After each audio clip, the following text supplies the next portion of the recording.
आप सभी को मेरा प्यार भरा नमस्कार। पहला, आज हम लोग बात करने वाले हैं बद्रीनाथ धाम के रहस्य के बारे में। वीडियो को आगे बढ़ाने से पहले प्लीज चैनल को सब्सक्राइब जरूर करें और अधिक से अधिक शेयर करें। बद्रीनाथ मंदिर भारतीय राज्य उत्तराखंड के चमोली में अलकनंदा नदी के तट पर स्थित एक हिंदू मंदिर है।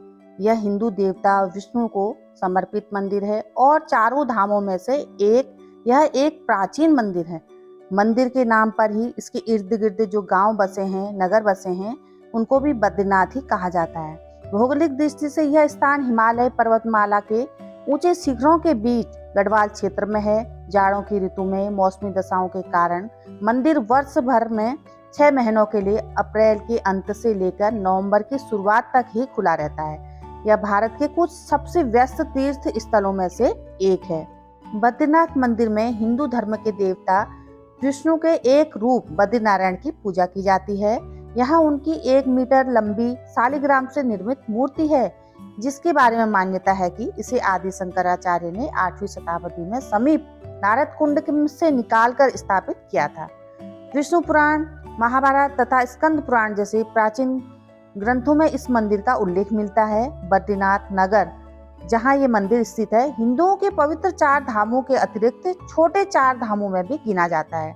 इस मंदिर को बद्री विशाल के नाम से भी पुकारते हैं। एक पुस्तक है द हिमालयन गजेटियर में इस बात का उल्लेख मिला है कि इस स्थान पर पहले बद्री के घने घने वृक्ष पाए जाते थे, लेकिन अब उनका कोई निशान तक नहीं बचा है। बद्रीनाथ नाम की उत्पत्ति पर एक कथा भी प्रचलित है। कहते हैं एक बार की बात है, भगवान विष्णु तपस्या के लिए हिमालय को चल दिए। जब भगवान विष्णु योग ध्यान मुद्रा में तपस्या में लीन थे तो बहुत अधिक बर्फबारी होने लगी। भगवान विष्णु बर्फ में पूरी तरह डूब चुके थे। उनकी इस दशा को देखकर माता लक्ष्मी का हृदय बहुत दुखी हो उठा और उन्होंने स्वयं भगवान विष्णु के समीप खड़े होकर एक बद्री के वृक्ष का रूप ले लिया और समस्त बर्फ को अपने ऊपर सहने लगी।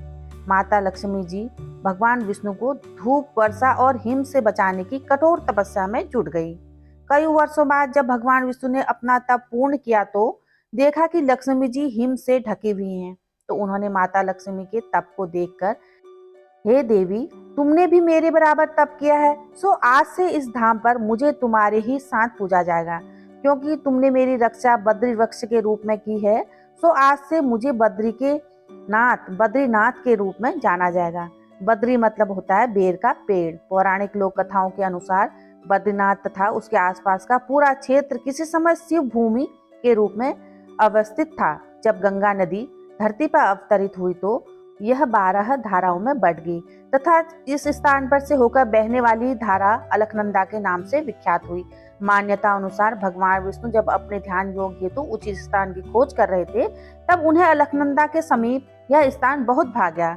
विष्णु पुराण में इस क्षेत्र से संबंधित एक और कथा है, जिसके अनुसार धर्म के 2 पुत्र हुए, नर तथा नारायण, जिन्होंने धर्म के विस्तार हेतु कई वर्षों तक इस स्थान पर तपस्या की थी। अपना आश्रम स्थापित करने के लिए एक आदर्श स्थान की तलाश में वे वृद्ध बद्री, योग बद्री, ध्यान बद्री और भविष्य बद्री नामक 4 स्थानों पर घूमे। अतः उन्हें अलकनंदा नदी के पीछे एक गर्म और एक ठंडा पानी का चश्मा मिला, जिसके पास के क्षेत्र को उन्होंने बद्री विशाल नाम दिया। अब यह भी माना जाता है कि व्यास जी ने महाभारत इसी जगह पर लिखी थी। महाभारत कालीन एक अन्य मान्यता यह भी है, इसी स्थान पर पांडवों ने अपने पितरों का पिंडदान किया था। इसी कारण बद्रीनाथ के पास ब्रह्मकपाल क्षेत्र में आज भी तीर्थयात्री अपने पितरों की आत्मा की शांति के लिए पिंडदान करते हैं। हिंदू अनुयायियों का कहना है कि बद्रीनाथ की मूर्ति देवताओं ने स्थापित की थी। जब बौद्धों का पराभव हुआ तो उन्होंने इसे अलकनंदा नदी में फेंक दिया। शंकराचार्य ने अलकनंदा में से बद्रीनाथ की मूर्ति की खोज की। एक और कहानी के अनुसार शंकराचार्य ने परमार शासक राजा कनकपाल की सहायता से इस क्षेत्र से सभी बौद्धों को निष्कासित कर दिया था। इसके बाद कनकपाल और उसके उत्तराधिकारियों ने इस मंदिर की प्रबंधक व्यवस्था संभाली। गढ़वाल के राजाओं ने मंदिर प्रबंधन के खर्चों को पूरा करने के लिए ग्रामों में एक समूह गूठ की स्थापना की। इसके अतिरिक्त मंदिर की ओर जाने वाले रास्ते पर भी कई ग्राम बसाए, जिनसे हुई आय का उपयोग तीर्थयात्रियों के खाने और ठहरने की व्यवस्था करने के लिए किया जाता था। मंदिर की आय और इस क्षेत्र में आने वाले हिमस्खलनों के कारण होने वाली क्षति के फलस्वरूप इस मंदिर का कई बार नवीनीकरण हुआ। 17वीं शताब्दी में गढ़वाल के राजाओं द्वारा मंदिर का विस्तार कराया गया था। 1803 में इस हिमालयी क्षेत्र में आए एक भूकंप ने मंदिर को भारी क्षति पहुंचाई थी, जिसके बाद यह मंदिर जयपुर के राजा द्वारा पुनर्निर्मित करवाया गया था। बद्रीनाथ भारत के सबसे लोकप्रिय तथा पवित्र मंदिर माने जाने वाले 4 धामों में से एक है। अन्य धाम है रामेश्वरम, पुरी और द्वारिका।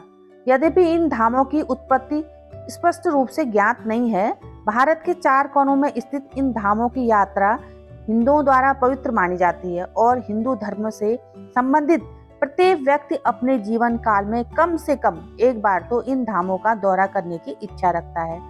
परंपरागत रूप से यह तीर्थ यात्रा पूर्वी छोर पर स्थित पुरी से शुरू होती है और फिर दक्षिण घड़ी की दिशा में आगे बढ़ती है। 4 धाम की तर्ज पर ही उत्तराखंड में भी 4 प्रसिद्ध तीर्थ स्थल हैं, जिन्हें संयुक्त रूप से छोटा 4 धाम कहा जाता है। बद्रीनाथ, केदारनाथ, गंगोत्री और यमुनोत्री। ये सभी हिमालय की तलहटी में हैं।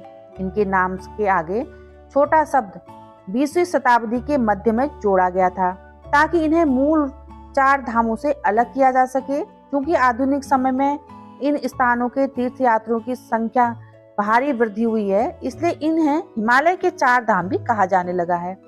जबकि बद्रीनाथ उत्तर भारत में स्थित है, परंतु फिर भी मंदिर के रावल या मुख्य पुजारी परंपरागत रूप से दक्षिण भारतीय राज्य केरल से चुने गए नंबूदिरी ब्राह्मण ही होते हैं। माना जाता है कि यह परंपरा आदि काल में शंकराचार्य द्वारा शुरू की गई थी।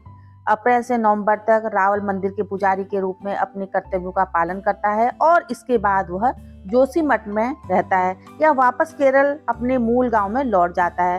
रावल की दिनचर्या अभिषेक के साथ ही प्रत्येक दिन सुबह 4 बजे से शुरू हो जाती है। वे वामन द्वादशी तक अलकनंदा नदी पार नहीं कर सकते और उन्हें पूरे समय ब्रह्मचर्य का पालन करना होता है। बद्रीनाथ जाने के लिए 3 ओर से रास्ता है, रानीखेत से, कोटद्वार से और पौड़ी गढ़वाल से, और हरिद्वार होकर देवप्रयाग से। ये तीनों रास्ते कर्णप्रयाग में मिल जाते हैं। उत्तराखंड के देहरादून, ऋषिकेश, देवप्रयाग, रुद्रप्रयाग, कर्णप्रयाग, चमोली तथा जोशीमठ इत्यादि नगरों से होते हुए आप बद्रीनाथ पहुंच सकते हैं और यहाँ से आगे बढ़ते हुए भारत चीन सीमा पर स्थित ग्राम माणा में पहुंचकर समाप्त हो जाता है। कभी हरिद्वार से इस यात्रा में महीनों लग जाते थे, परंतु अब बेहतर सड़क बन जाने के कारण हफ्ते भर से भी कम समय में यह यात्रा की जा सकती है। अब मैं अपना वीडियो यहीं पर समाप्त कर रही हूँ। अगली वीडियो में नई जानकारी के साथ आऊंगी। तब तक के लिए नमस्कार। पैलाग।